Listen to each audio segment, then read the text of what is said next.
Very much leaders మీరు చూస్తున్నారు ఏ team meeting అంటే అన్నీ మీకు తెలిసినాయి.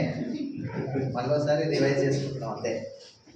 పొద్దున్న లేచి ఎక్సర్సైజ్ చేస్తే వాకింగ్ చేస్తే మంచి ఆరోగ్యం వస్తుందని ఎవరికి తెలియదు, అందరికీ తెలుసు. చేస్తున్నామా? చేస్తలేదు. ఇది కూడా టీమ్ మీటింగ్లో ప్రతి ఒక్క లీడర్ వచ్చి ఇవన్నీ చదువుతాడు. సత్యనారాయణ వ్రతం అయితే 5 కథలు ఎట్లుంటాయి అట్లనే అన్నీ వాట్ ఈస్ డూప్లికేషన్ ఏంటి, మీటింగ్స్ ఇంపార్టెన్స్ ఏంటి, డ్రెస్ కోడ్ ఏంటి, ప్లాన్స్ ఎట్లా చెప్పాలి, కింద ఉండే వాళ్ళకి ఎట్లా, అన్నీ చెప్తుంటారు. అన్నీ మంచిగా వింటాం మనం. ఇట్లా విని ఇట్లా వేస్తాం. ఎప్పుడైతే ఇట్లా విని దాన్ని మైండ్లో వేసుకోవడం ఉంచుకున్నామో ఆ లీడర్లు అందరూ సక్సెస్ అవుతుంది కదా. అక్కడి మనకు ఇషారా కాఫీ అంటారు హిందీలో తెలుసా?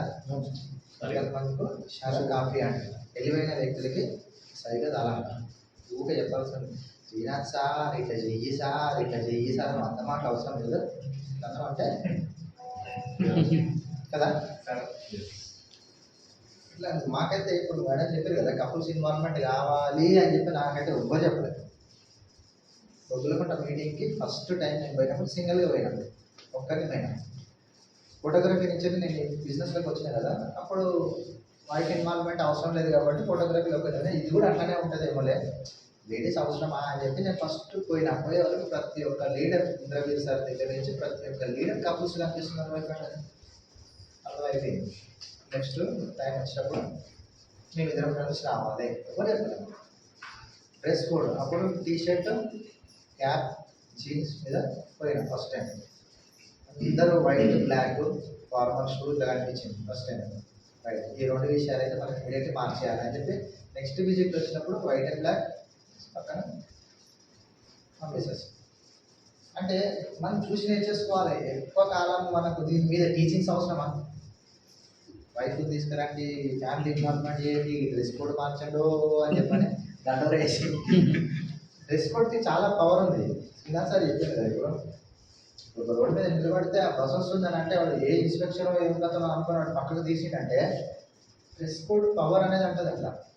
ఇప్పుడు రాత్రిపూట మీరు వస్తున్నారంటే ఇట్లా టిక్ టాక్ వేసుకున్నారంటే పోలీసు వాడు కూడా సార్ ఎక్కడి నుంచి వస్తున్నారు సారే అంటాడు.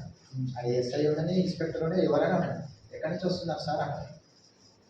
అదే పోకిరి డ్రెస్ లాగా ఉంటే ఇంటికి నుంచి వస్తున్నావు రా అంటాడు కదా. ఏమైనా అంటే కనుక మనకు అనుమానం వచ్చి కొట్టినా కొడుతుంది కూడా. డ్రెస్ కోడ్ పవర్ ఉంటుంది. మనం వెళ్ళి ఒక వ్యక్తి దగ్గర వెళ్ళి చిన్న బిజినెస్ గురించి చెప్తలేము,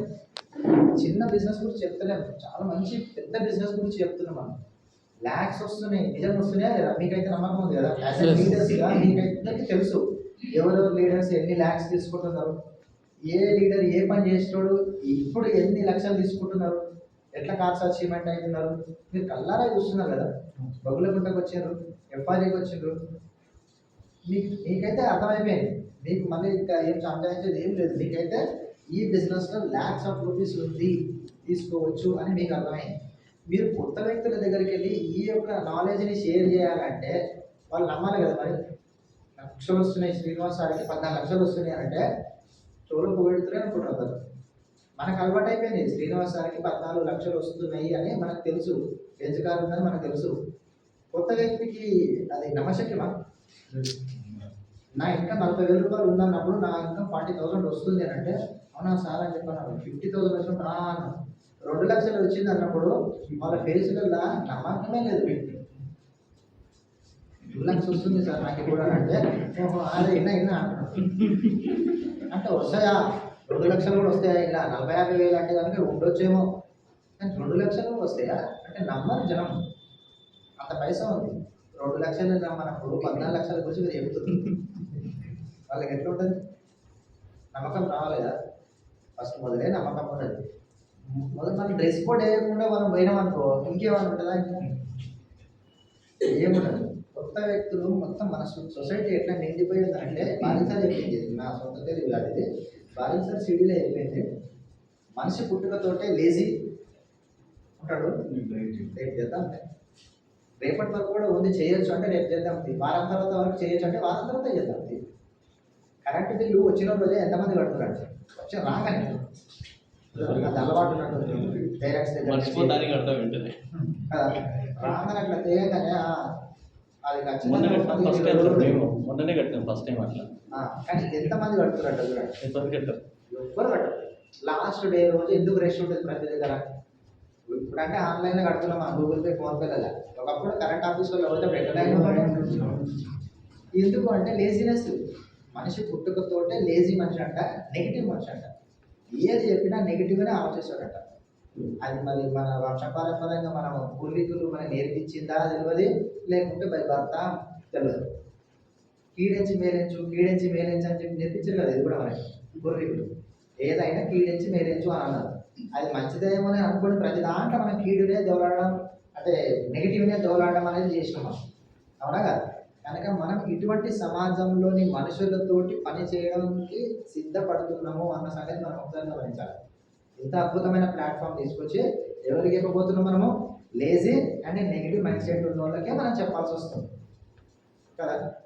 మరి అన్నప్పుడు వాళ్ళకి నమ్మకం తెప్పియాలంటే కనుక మన సైడ్ నుంచి మార్చుకోవాల్సినవి ఏమైనా ఉన్నాయా అనేది మనం ఒకసారి చెక్ చేసుకోవాలి. లేదు డ్రెస్ కోడ్ ఒకటి కానీ, సబ్జెక్ట్ నాలెడ్జ్, కాన్ఫిడెన్స్, స్మైల్. మీరు ఇంత అద్భుతమైన బిజినెస్ ఎంచుకున్నందుకు హ్యాపీగా ఉన్నారు కదా? హ్యాపీ ఉన్నారా? పక్క డబ్బులు కొంతమందికి వస్తుండొచ్చు, కొందరికి ఇంకా స్టార్ట్ కాకుండొచ్చు. బట్ ఎనీహౌ నేనైతే ఇంత అద్భుతమైన ప్లాట్ఫామ్ని తీసుకున్నాను, నా ఫ్యూచర్ బాగుంటుంది, నా ఫ్యూచర్లో ల్యాక్స్ వస్తాయి నాకు కూడా అనేది ఒక హోప్ అయితే మీ అందరికీ ఉంది. మరి ఇటువంటి హోప్ ఉన్నప్పుడు హ్యాపీనెస్ అనేది మన ఫేస్లో కనిపించనా లేదా? ఎక్స్ప్రెషన్ ఇంపార్టెంటా లేదా? యాజ్ ఎ ఫోటోగ్రాఫర్ కూడా చెప్తులేదు, ఫోటో తీసేటప్పుడు నాకు నమ్మకం పోతే నాకు ఏ బుద్ధి కాదు. కూడా వాడు అట్లా ఆర్టిఫిషియల్ ఇంకంటాడు, అట్లా బద్రీ సినిమాలో చూసారు కదా. అట్లా అంటే మనం ఆనందంగా ఉంటే మన ఫేస్ ఎక్స్ప్రెషన్ స్మైలీ ఉంటుంది కదా, బాగా ఉంటే దిగాలు ఉంటుంది. మనం పోయి బిజినెస్ ప్లాన్ చెప్పని పోయినప్పుడు ప్రపంచంలో ఉన్న కష్టం అంతా నాకే వచ్చింది, నేను వీడిని చెప్పాలా, ఇప్పుడు వీడు వినడా వీడినడు వినడు ఉండొచ్చు అని నెగిటివ్ తోటే మనం పోయి మనకి చెప్పడం చేస్తే మన ఫేస్లో తెచ్చుకుంటుంది కదా. ప్రతి ఒక్కరు కూడా ఒక మినీ సైకాలజిస్ట్ లాంటి వాళ్ళే. మన ఎక్స్ప్రెషన్ చూసి చెప్తారు ఈయన హ్యాపీగా ఉండే బిజినెస్ తీసుకొని లేడా అని కదా. కాన్ఫిడెన్స్, స్మైల్, జోష్, ఎనర్జీ అనేది మనకి లేకపోతే మనతో ఎందుకు చేస్తారు బిజినెస్ కలిసి? మనం దాన్ని ఒక్కసారి ఆలోచించాం.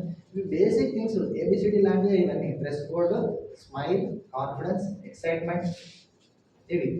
ఇక సబ్జెక్ట్ నాలెడ్జ్కి వస్తామంటే స్టార్టింగ్ సబ్జెక్ట్ నాలెడ్జ్ అందరికీ ఏమి ఉండదు, రాదు. మాకు కూడా ఏం స్టార్టింగ్లో ఏం లేదు, ఆన్ గోయింగ్లో వస్తుంటుంది సబ్జెక్ట్ నాలెడ్జ్. మరి అంతసేపు మరి సబ్జెక్ట్ నాలెడ్జ్ లేకపోతే ఏం చెప్పాలంటే తీసుకొచ్చి బొగ్గుల గుట్టలో కూర్చొని పెట్టాలి. టీ శ్రీనివాస్ సార్ ఏం చేసిండు? క్యాప్ డ్రైవర్, 7th క్లాస్ అయిన వ్యక్తి, చదువు రాదు, ప్లాన్ ఎట్లా గీసి చూపించలేని వ్యక్తి ఏం చేసిండు? ఎట్లా తీసుకొచ్చిండు? మంచి సీక్రెట్ చెప్తుండే కదా, చెప్పాలి కదా. ప్లాన్ చెప్తుండే, ప్రోడక్ట్ ఇప్పిస్తుండే, మీటింగ్లో కూర్చోండి. ఎంత సింపుల్ చెప్తున్నాడు. మొత్తం రామాయణం అంతా నేను ఏం చెప్పకపోతుండే, ఓకే ప్లాన్ గిట్ల ఉంటుంది, జాయిన్ అయినా లేకపోతే బొగ్గులకు ఉంటుంది. అక్కడికి వచ్చిన తర్వాత మనిషి ఆలోచన విధానం మారుతుందా లేదా? ఒక కొత్త వ్యక్తి మనం 1-to-1 చేసినప్పుడు అన్నటువంటి వ్యక్తి అక్కడికి వచ్చిన తర్వాత ఆయన హావభావాలు, ఎక్స్ప్రెషన్స్, ఇక్కడ ఏదో జరుగుతుంది అని చెప్పని ఏం చేయాలన్నా ఇంతకు ఏం చేయాలి, ఇలా అక్కడనే అడగడం స్టార్ట్ అయిపోతుంది. ఏం చేయాలి మంచిగా పబ్లిక్ అంతా బాగానే వస్తుంది అంటే ఆయనకి ఏమర్థమైతే తెలుసా? బొగ్గులపంటకు వస్తే బిజినెస్ ఏం చేయాలని అర్థం కాదు. ఇది ఒక బిజినెస్ ఉంది, ఇంతమంది చేస్తున్నారు, ఇంతమంది సక్సెస్ అవుతున్నారు, కాలేజీకి అంతా ఇళ్ళకి తీసుకున్నారు, స్టేజ్ మీద సూట్ వేసుకొని రన్ చేస్తున్నారు, లేదా పెద్ద సార్లు ఉన్నట్టున్నారు. ఈ యొక్క సక్సెస్ మూమెంటం అనేది వాళ్ళకి తెలుస్తుంది. ఏం చేయాలని అర్థం కాదు. అదే ప్లాన్ చెప్తారు, మళ్ళీ కస్టమరు, ఫ్యాక్టరీ, మీడియేటర్ అదంతా అప్పుడు చూడడు, దిక్కులు చూస్తుంటాడు. హాలు, ఫోటోలు, అధ్యయనము, ఆ సూట్లు, అక్కడ ఏమైనా చూడడం, తొచ్చి తీసుకుని ఇట్లా అందరినీ వాడినే చూసుకుంటూ పోతుంటాడు. అవన్నీ ప్లాన్ చెప్పేటప్పుడు ఇవన్నీ అబ్జర్వేషన్ చేస్తుంటాడు, ప్లాన్ అబ్జర్వేషన్ చేయడు. అందు గురించే చాలా మంది నేను చూసిన ప్లాన్ చెప్పారు కదండి అంటే ఏమో సార్ మాకైతే అర్థం కాలేదు. ఆ టైంలో ఏం చేసిండు? చుట్టుముట్టు అబ్జర్వేషన్ చేస్తుండు మనుషులండి. చాలామంది చేస్తారు, బయటకు వచ్చినాక అంత మంచిగా ఉంది కానీ ఏం చేయాలి ఇంతకు సరే మనం కూర్చొని మాట్లాడదామని చెప్పంటే అప్పుడు ట్యూన్ అయిపోయి ఉంటాడు ఆయన. మైండ్ అనేది మొత్తం ఈ యొక్క అట్మాస్ఫియర్ చూసిన తర్వాత ట్యూన్ అవుతాడు అనమాట. ఈ బిజినెస్ చేయడానికి నేను కూడా రెడీయే, బట్ ఏం చేయాలి అనేది వస్తుంది. ఫస్ట్ ఏమో రెడీ కాదు, ఆ బొబ్బలగుంట మీటింగ్ రాకముందు ఆయన అసలు రెడీ కాదు, అసలు బిజినెస్ చేయడానికి ఇంట్రెస్ట్ చూపడు. ఎప్పుడైతే అక్కడికి వచ్చి కూర్చొని వింటాడో, అట్మాస్ఫియర్ చూస్తాడో అప్పుడు అర్థమవుతుంది ఇది ఏదో చేయొచ్చేమో, ఇంతమంది సక్సెస్ అవుతున్నారు. అప్పుడు మనం ప్లాన్ చెప్పినాం, ఏదైనా మోటివేషన్ చేసినాం, సీనియర్లను కల్పిస్తాం,